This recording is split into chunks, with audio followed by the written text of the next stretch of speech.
उधम सिंह, राम प्रसाद बिस्मिल, अशफाक उल्ला खान, चंद्रशेखर आज़ाद, यतीन्द्रनाथ दास, बहुत से क्रांतिकारी हुए और बहुत से मानवतावादी लोग हुए। इन सबकी जो विरासत है उसके ऊपर पानी फेरने का काम आरएसएस और बीजेपी कर रहे हैं। इन सबकी विरासत हो। ये लोग स्वतंत्रता के आंदोलन में न सरदार पटेल के साथ थे, न भगत सिंह सुखदेव राजगुरु के साथ थे, न फूले पेरियार अंबेडकर के साथ। माफी मांग। साथियों नमस्कार। ऊना के बहुजन मूवमेंट से प्रसिद्धि प्राप्त जिग्नेश मेवानी हमारे साथ हैं, राष्ट्रीय कांग्रेस के विधायक हैं। आज 61वें दिन वो पहुंचे हैं बोधगया, और बोधगया में जैसा कि आपको पता है कि बोधगया मुक्ति आंदोलन को लेकर जो प्रोटेस्ट चल रहा है उसका वो समर्थन करने हैं। जिग्नेश कैसे देख रहे हैं?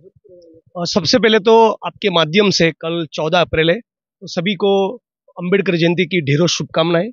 बाबा साहब अंबेडकर का यही संदेश था कि शिक्षित बनो, संगठित बनो और संघर्ष करो। तो 60 दिन से जो लगातार ये जो संघर्ष, ये लड़ाई जो चल रही है, सत्य और न्याय की जो लड़ाई चल रही है, मैं उसके समर्थन में आया हूँ।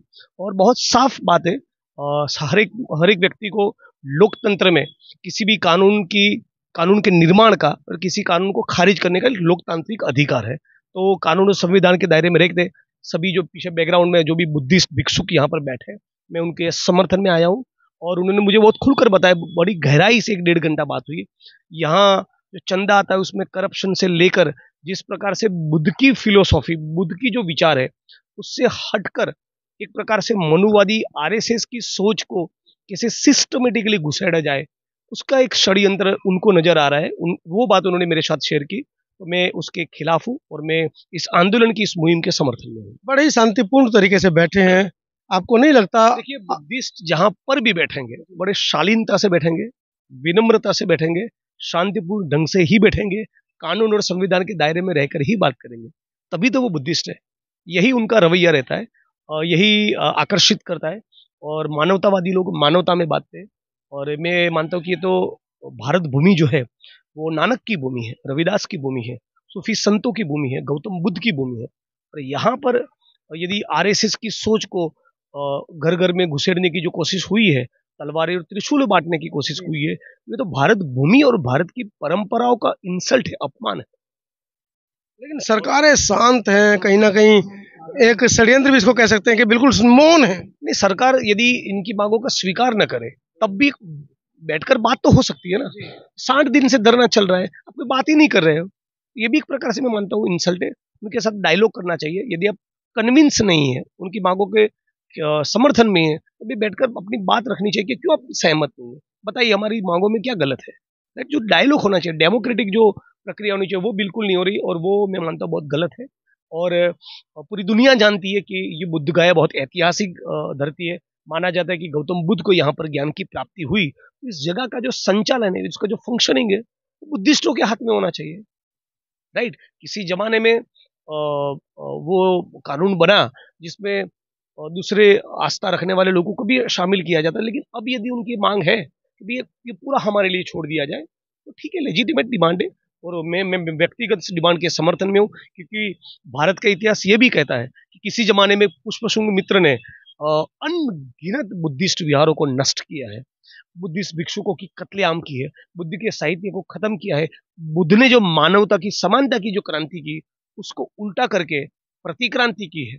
उस प्रतिक्रांति को खत्म करके नए सिरे से क्रांति हो, नए सिरे से रविदास, कबीर, गौतम बुद्ध की, फूले पेरियार और अंबेडकर की बात हो, संविधान की बात हो, संविधान के मूल्य, बाबा साहब की विचारधारा की बात है, और गौतम बुद्ध की जो मानवता की बात है, मानवता के जो संस्कार है, वो जन जन तक पहुंचे, घर घर तक पहुंचे, बुद्ध विहार में बुद्ध की बात हो, तो बहुत ही लाजमी है। हमने जिग्नेश का वो रूप देखा है जिसमें जिग्नेश सरदार भगत सिंह की बातें करते थे, क्रांति की बातें करते थे। आज भी करता हूँ। आज आप बुद्ध की शांति की बात कर रहे हैं? आज भी करता हूँ। क्रांति और शांति दोनों साथ में चलता है, और क्रांति भी इसलिए करनी है कि मानवता में सदा के लिए शांति है, राइट।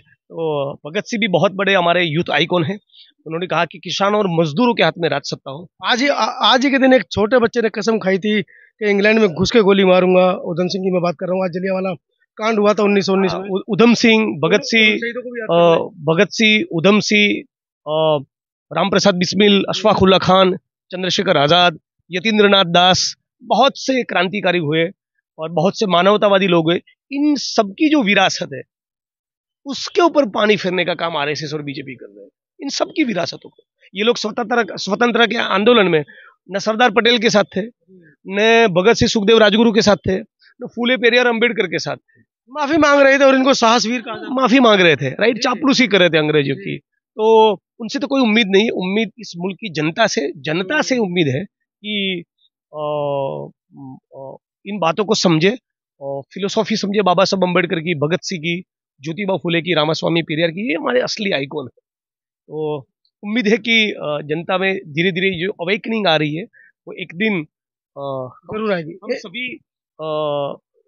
अपो दीपो भव स्वयं अपना प्रकाश बनेंगे। एक दिन नहीं आएगी, एक दिन नहीं आएगी, एक दिन में जरूर आएगी। आएगी, जरूर आएगी। 12 मई के लिए आपने भी बड़ी कॉल कर दी कि हम भी लोग हाँ, आएंगे। और ये 4 मई को आप सभी के माध्यम से अपील करता हूँ कि ये सभी बुद्धिस्ट साथी जो 60 दिन से यहाँ पर धरना दे रहे हैं, महाबोधि महाविहार बुद्ध गया की धरती पर से, वहां से लेके पटना तक एक बड़ा मार्च होने वाला है, बड़ा रैली होने वाला है, नॉन पॉलिटिकल रैली होने वाला है। उसमें सभी सामाजिक संगठन, राजकीय संगठन के लोग अपनी पार्टी और संगठन का डंडा, झंडा, बैनर, पोस्टर साइड में रख के ये जो कोज है, ये जो मिशन है, उस मिशन में शरीक होने के लिए आए। मैं भी यहाँ पार्टिसिपेट करने के लिए आऊंगा और सभी साथ में मिलकर इस लड़ाई को लड़ते, इनकी मांगों को बुलंद करते हैं। देश के बुद्धिस्टों से क्या अपील इस माध्यम से करना? देखिए, इस आंदोलन में शरीक होने के साथ साथ उनसे ये भी अपील है, क्योंकि दोनों ही दल हैं, गरम दल भी है, नरम दल भी है, कि सही मायनों में बुद्धिस्ट केवल वो नहीं जो पार्टी लगाकर बुद्ध विहार में आराम से बैठा है और श्वासों की गति को केवल देखते रहा है, तो उसका मतलब नहीं है।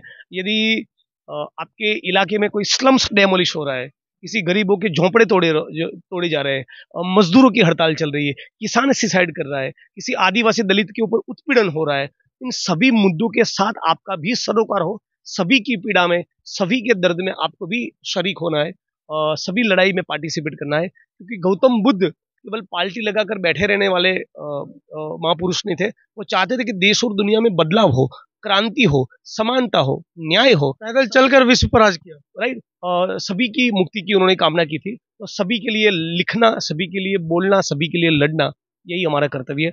यही मैं मानता हूँ एक सच्चा बुद्धिस्ट, सच्चा अम्बेडकर करेगा। भारत के लिए कहा जाता है जिस ओर जवानी चलती है उस ओर जमाना चल देता है। एक बहुत बड़ा वर्क है जिसकी बाजुएं इस मामले को लेकर फड़क रही हैं, खासकर हमारे गरम दल के जो युवा हैं, उनको क्या कहना चाहिए? नहीं, सभी का कर्तव्य है कि इंकलाब करना चाहिए, क्रांति करनी चाहिए और मानवतावादी जो मूल्य है उसकी बात जन जन तक पहुंचानी चाहिए, सड़क पर भी उतरना चाहिए और सड़क पर उतरकर लड़ाई लड़नी चाहिए। इस देश और दुनिया में बिना लड़ाई लड़े, बिना आंदोलन किए कुछ बदला नहीं और बदलेगा नहीं। सड़क पर तो उतरना पड़ेगा, इंकलाब तो करना पड़ेगा। यही एक युवा की सच्चे युवक युवती की पहचान है। यदि आपके अंदर वो रोमांच नहीं है, कुछ बदलने की भावना नहीं है, तो आप कैसे युवा है?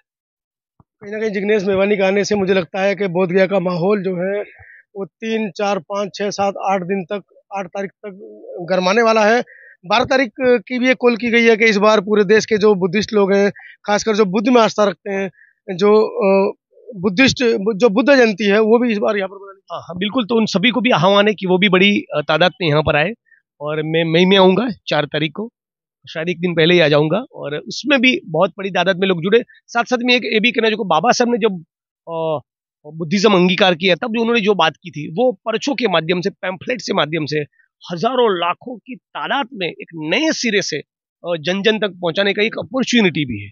राइट, इस धरने के माध्यम से हमको दोबारा एक मौका मिला है गौतम बुद्ध और बाबा साहब अम्बेडकर की बात को जन जन तक पहुंचाने का। वो पूरे साल हम लोग करते ही रहते हैं, और ताकत से और गहराई से और इंटेंसिटी से किया जाए। मैं मानता हूँ यही 14 अप्रैल का सही संदेश होगा। यदि आपके माध्यम से कोई जो लोग देखने वाले हैं, कल आप जो 14 अप्रैल का रैली निकाले, उसमें भी इस मुद्दे को उठाए। इस मुद्दे के समर्थन में कल आप लोग बैनर लेके खड़ा रहे। मैं कल झारखंड जा रहा हूं, तो झारखंड की धरती पर से भी इस मुद्दे को मैं उठाऊंगा। चलिए, जिग्नेश ने एक बहुत बड़ी बात बोली है कि कल 14 अप्रैल पूरे विश्व में जहां जहां मनाई जा रही है, वहां पर महाबोधि मुक्ति विहार के इस विवाद को जरूर उठाएं, जिससे कि जहां तक जिज्ञासा या कहें कि जहां तक आवाजें नहीं पहुंची हैं, वहां तक इस मामले को ले जाकर उठाया जा सके। और कहीं ना कहीं जिग्नेश ये भी चाह रहे हैं कि युवाओं की तरफ देख भी रहे हैं वो, जैसे कि वो खुद इस माहौल से निकले। जिग्नेश, हमें याद है आज भी, जब ऊना कांड हुआ था तो बड़ी मुश्किल से आप लोगों को, जब आप आंदोलन कर रहे थे, तो सैकड़ों लोग लड़के आगे पीछे घुमा करते थे कि यार जिग्नेश को कुछ हो ना जाए। हमने वो दिन भी देखे और आज जिग्नेश एक नेतृत्वकर्ता के रूप में उभर कर आ रहे हैं। और इस पूरे मामले में नेतृत्व के रूप में उन्होंने कहा है 4 तारीख से लेकर वो भी पटना तक की पैदल मार्च करेंगे। पूरी वीडियो के बारे में खासकर जिग्नेश ने जो आह्वान किए हैं उसके बारे में आपका क्या कहना है कमेंट सेक्शन में जरूर लिखिएगा। धन्यवाद। Thank you Jignesh.